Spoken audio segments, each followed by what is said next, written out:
Welcome to jolly scout. நான் உங்கள் doctor R Senthilkumar, leader trainer scout. இன்றைக்கி ஃபஸ்ட் எய்டு அப்படிங்கிறது ரொம்ப முக்கியமான விஷயம்.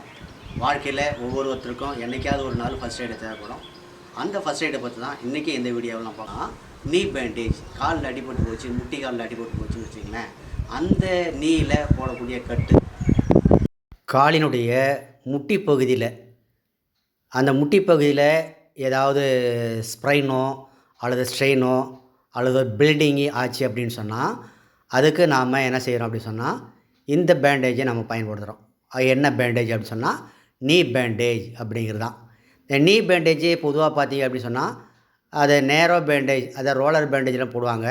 இப்போ நாம் எதை பயன்படுத்துகிறோம் அப்படின்னு சொன்னால் இப்போது நம்ம ட்ரையாங்குலர் பேண்டேஜை பயன்படுத்துகிறோம். இந்த ட்ரையாங்குலர் பேண்டேஜில் பாயிண்ட் சைடை கொண்டு போய் அந்த இடுப்பு பகுதிக்கிட்ட வைக்கிறோம், அதை மேல் பகுதியில் வச்சுக்கிறோம். அந்த முன்பகுதியை பேஸ் இருக்கு இல்லையா, அதை கொஞ்சமாக மடிச்சிக்கிறோம். அது பேர் ஹெம். ஒரு துணியை பேஸை கொஞ்சோண்டு மடிச்சிட்டோம், ஒரு இன்ச்சு 2 இன்ச்சு மடிச்சு சொன்னால் அது பேர் ஹெம்.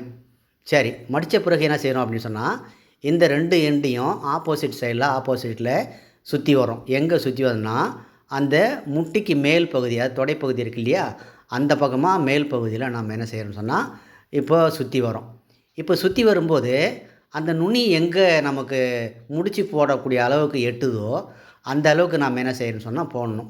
அப்படி முடிச்சு போகிறதுக்கு முன்னாடி என்ன செய்யணும், மேலே இருக்கக்கூடிய அந்த பாயிண்ட்டை கொண்டாந்து லேசாக மடித்து முன்பகுதியில் கொண்டாந்து போட்டுடணும். இப்போ பாருங்கள், திரும்ப பாருங்கள், ஹெம்மு மடிச்சிட்டோம். மீதி இருக்கக்கூடிய 2 பகுதியை என்ன செய்கிறோம், மேல் பக்கமாக கொண்டு வரோம். கொண்டு வந்துட்டு திரும்ப என்ன செய்கிறோம் அப்படின்னு சொன்னால் கீழ்ப்பக்கம் கொண்டு போகலாம் துணி இருந்தது அப்படின்னு சொன்னால். இல்லை அப்படின்னு சொன்னால் அந்த மேலே வச்சோம் இல்லையா, அந்த பாயிண்ட்டு சைடு, அந்த பாயிண்ட்டை கொண்டாந்து என்ன செய்யணும்னு சொன்னால் இப்போ பாருங்கள், துணி பத்தலை. அதனால் என்ன ஆகுது அப்படின்னு சொன்னால் இந்த கட்டத்துக்கு முன்னாடி மாற்றி கட்டியாச்சு. இப்போ கட்டத்தை முன்னாடி பாயிண்ட்டை கொண்டாந்து அந்த முட்டி இருக்கு இல்லையா, அந்த முட்டிக்கு கீழ் பக்கம் வர மாதிரி வச்சுக்கணும். அதுக்கு மேலே என்ன செய்யணும் அப்படின்னா நம்ம ஏற்கனவே முடிச்சு போடுறதுக்கு துணி இருக்குது.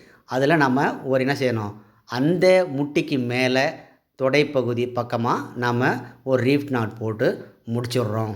இது பேர் தாங்க நீ பேண்டேஜ் அப்படின்னு பேர். அதாவது முட்டியில் போடக்கூடிய கட்டு.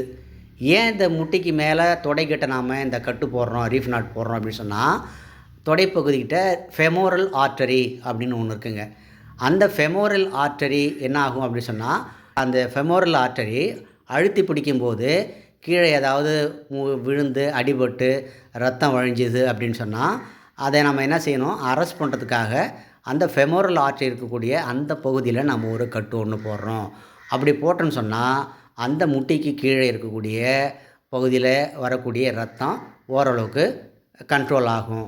இது தாங்க நாம் பார்க்கக்கூடிய நீ பேண்டேஜ். அதுதான் நீ பேண்டேஜ் அப்படின்னு சொல்கிறோம். இந்த பேண்டேஜை நம்ம கற்றுக்கிட்டோம் அப்படின்னு சொன்னால் நம்மளால் பிறருக்கு உதவி செய்ய முடியும் இல்லைங்களா? என்னங்க, இந்த வீடியோவை பார்த்தீங்களா? இது போன்ற கட்டுகளை நம்முடைய ஸ்கவுட்டுக்கு கைடுக்கு சொல்லிக் கொடுக்கறது நம்முடைய முக்கியமான பொறுப்புங்க. நன்றி, வணக்கம்.